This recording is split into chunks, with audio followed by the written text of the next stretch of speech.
जय हिंद साथियों, स्वागत है आप सभी का एजुक स्टडी ट्रिक में। इस वीडियो में हम पॉलिटिकल 308 का डिस्कस करेंगे जो एग्जाम में आएंगे। बांडुंग सम्मेलन कब हुआ था?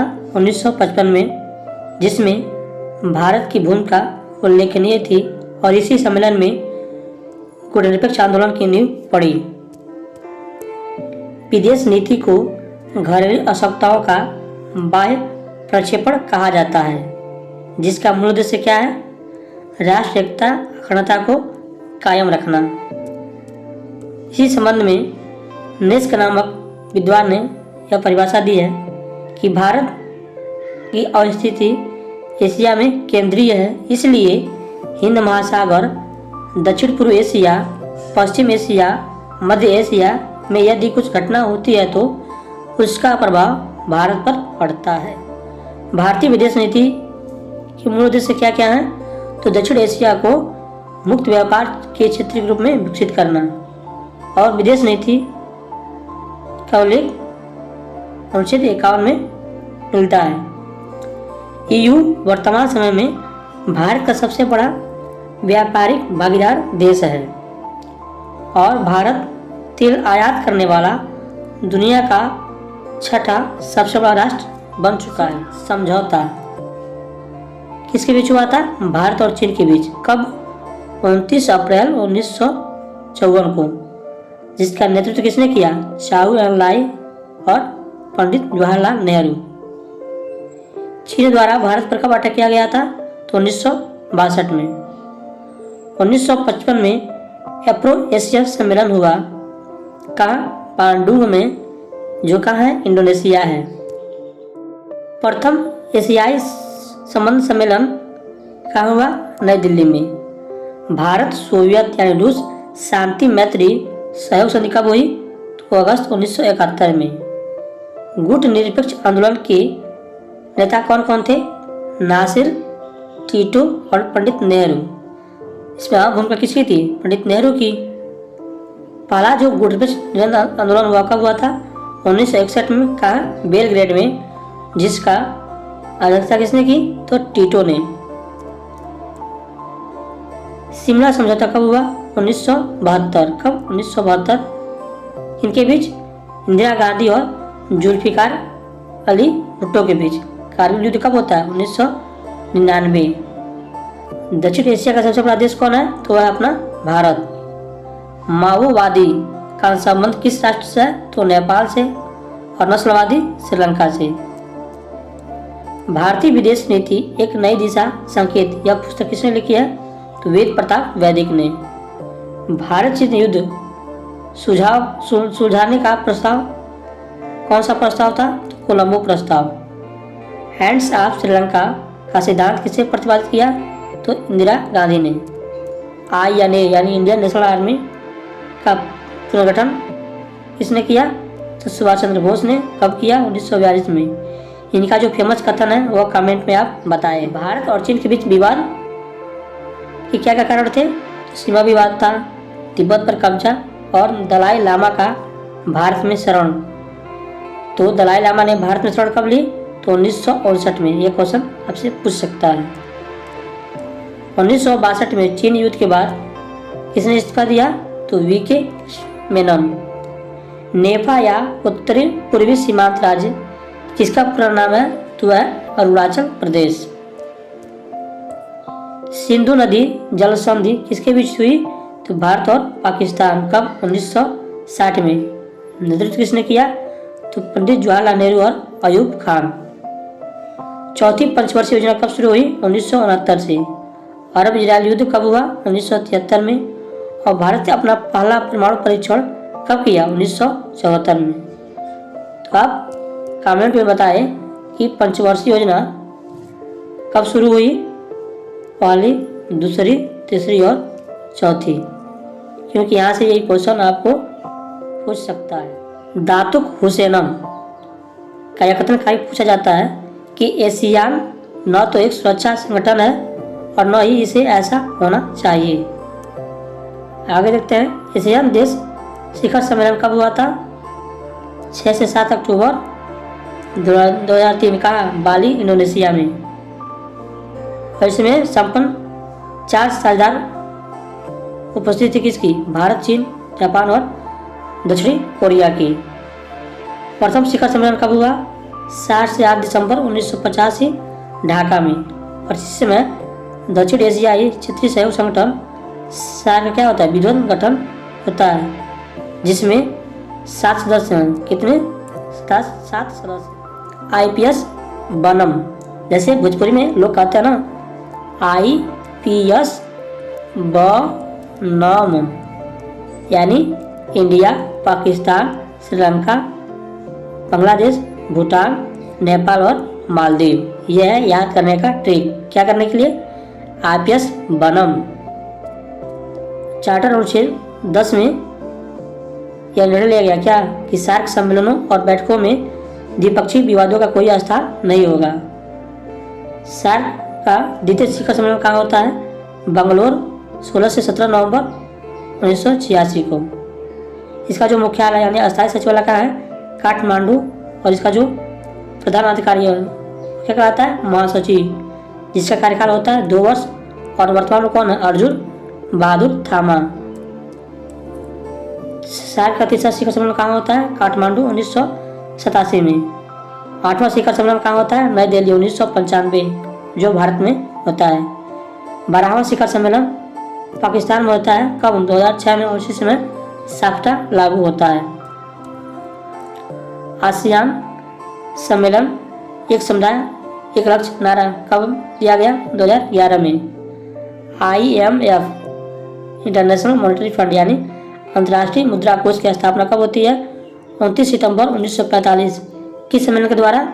ब्रेटन वुड्स सम्मेलन के द्वारा। विश्व बैंक की स्थापना कब होती है? 14 नवंबर 1947।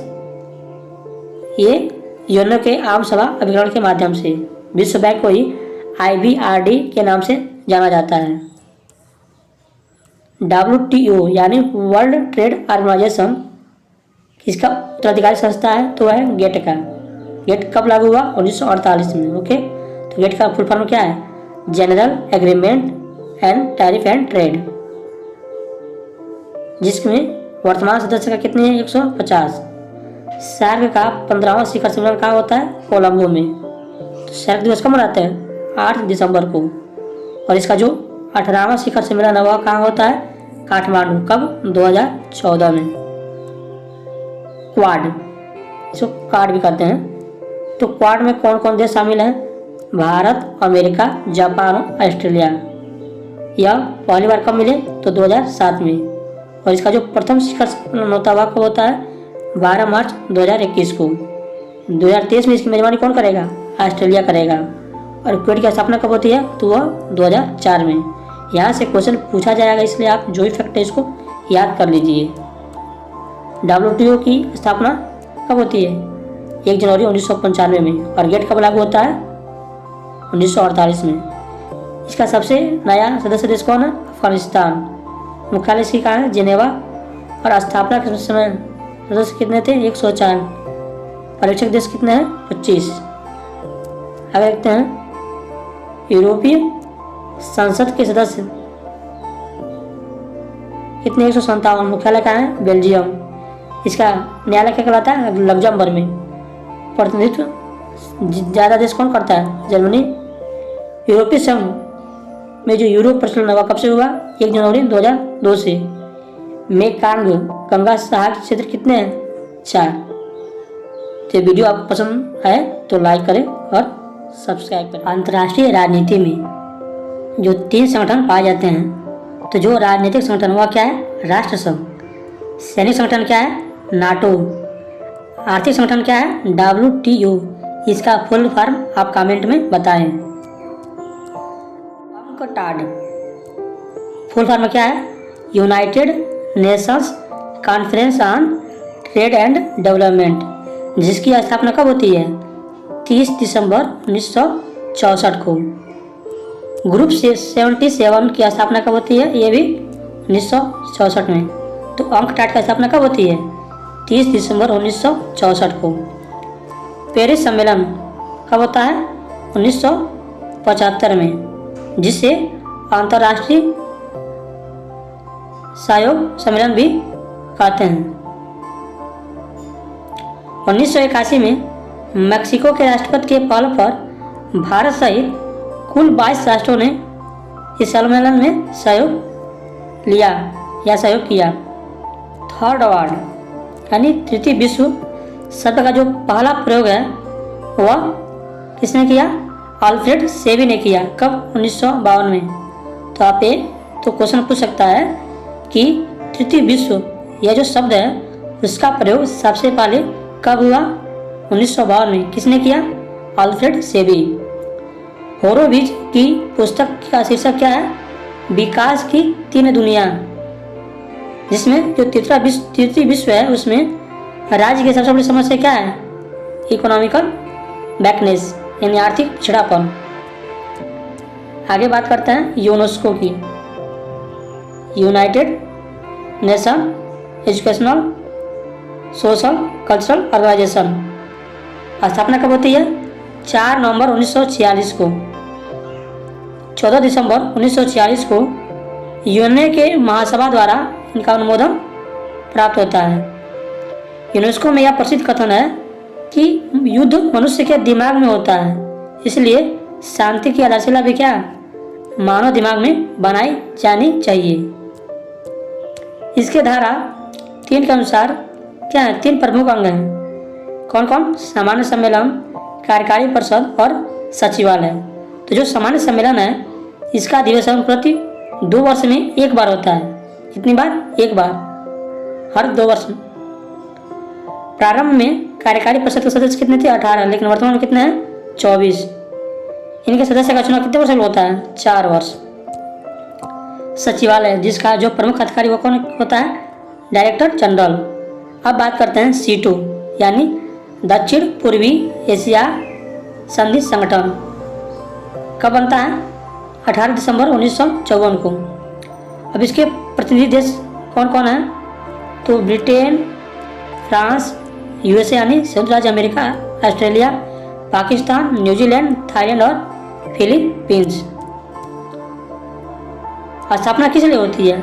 साम्यवादी चीनी विस्तार को रोकने के लिए, और यह 21 वर्ष बाद 1975 में क्या होता है? समाप्त हो जाता है। बगदाद पैक्ट या बगदाद समझौता कब होता है? 14 फरवरी 1955 को। किनके बीच? टर्की और इराक के बीच। 14 जुलाई 1958 को ईरान में गणतंत्र की स्थापना होती है। और किसका पतन होता है? राजतंत्र का। पैक्ट का नया नामकरण क्या पड़ता है? सेंटो। कब? 21 अगस्त 1959। तो सेंटो की स्थापना कब होती है या सेंटो नाम कब दिया जाता है? तो 21 अगस्त 1959 को। अब हम बात करते हैं एशियान। तो एशियान की स्थापना कब होती है? 1967 में।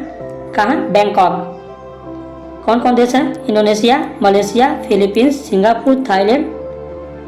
1955 में बैंकॉक में एशियन राष्ट्रों के बीच 5 शिखर सम्मेलन होता है, और 5वें शिखर सम्मेलन में 2003 तक आफ्टा की स्थापना की योजना बनती है। स्पेशल इकोनॉमिक जोन, इसका हिंदी अर्थ क्या होगा? ये कमेंट में आप बताएं। SCO यानी शंघाई सहयोग संगठन के देश कितने हैं? 8। इसका सम्मेलन भारत में कब कहाँ होता है? ताज 100 गोवा में। कब? 2023 में। लेकिन शंघाई सहयोग संगठन का संस्थापक सदस्य कौन नहीं है? अपना भारत। संगठन के साथ सहयोग कौन कौन देता है? UNESCO, IOM, WTO। भारत सरकार विदेशी निवेश व्यापार प्रतिबंध माफ करने का निर्णय कब लिया? 1991 में। वैश्वीकरण का प्रभाव के कारण सबसे कम किस क्षेत्र पर पड़ता है? तो है कृषि पर। इसका लाभ क्षेत्र क्या है? कृषि। क्या है? न्यूनतम है। वैश्वीकरण विकसित देशों के विकास में बड़े पैमाने पर क्या है? एक सुधार है। विदेशी व्यापार के लिए प्रतिबंध हो सकता है क्या? आयात कर। 2006 और 7 के बीच केंद्रीय बजट में सीमा शुल्क दर घटाकर कितना किया गया? तो वह है 10%। भूमंडलीकरण का संबंध किससे है? तो निजीकरण और उदारीकरण से, यानी प्राइवेटाइजेशन और लिबरलाइजेशन से। भूमंडलीकरण क्या है? वह प्रक्रिया है जो पूंजीवाद के विस्तार एवं इसकी समृद्धि के कारण क्या हुई है? उत्पन्न हुई है। यह कथन किनका है? तो बेलरस्टेन या बेलरस्टीन का। भारत में भूमंडलीकरण का प्रारंभ कब होता है? 1991 में। तो बेलरस्टीन की यह पुस्तक पूछी जाती है। पुस्तक क्या है? हिस्टोरिकल कैपिटलिज्म, ऐतिहासिक पूंजीवाद। हार्मन का यह कथन पूछा जाता है, वैश्वीकरण विभिन्न राष्ट्रों की सीमाओं के आर पार प्रबंधकीय विस्तार की क्या है?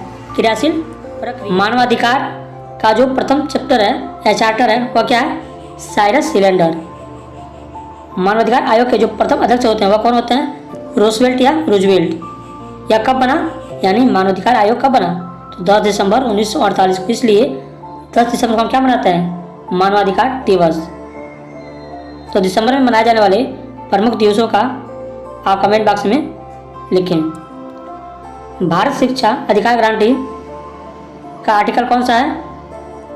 21A। NHRC यानी मानवाधिकार आयोग का कार्यकाल कितना हुआ? तो 5 वर्ष या 70 वर्ष तक। UNO के द्वारा बाल अधिकार की घोषणा कब की गई? 1959 में। मुख्यालय कहाँ है? यानी NHRC का आयोग का मुख्यालय कहाँ है? तो दिल्ली में। अधिनियम में परिवर्तन कब हुआ? तो 2006 में। आतंकवाद निरोधक अधिनियम कब बना? 2002 में। सीमा पार आतंकवाद कितने प्रकार का है? 2 प्रकार का, संघर्ष और तनाव। गैर राज्य अभिकर्ता कौन कौन है? NGO या नॉन गवर्नमेंट ऑर्गेनाइजेशन, विंग्स, धार्मिक समूह। क्लैश ऑफ सिविलाइजेशन की पुस्तक किसकी है? तो हटिंगटन की। यह संबंध किससे है? तो Huntington. The end of ideology यह पुस्तक कब प्रकाशित हुई? तो 1960 में। दोस्तों, यदि वीडियो आपको अच्छा लगे तो प्लीज़ कमेंट में अपनी राय अवश्य दें। Thank you.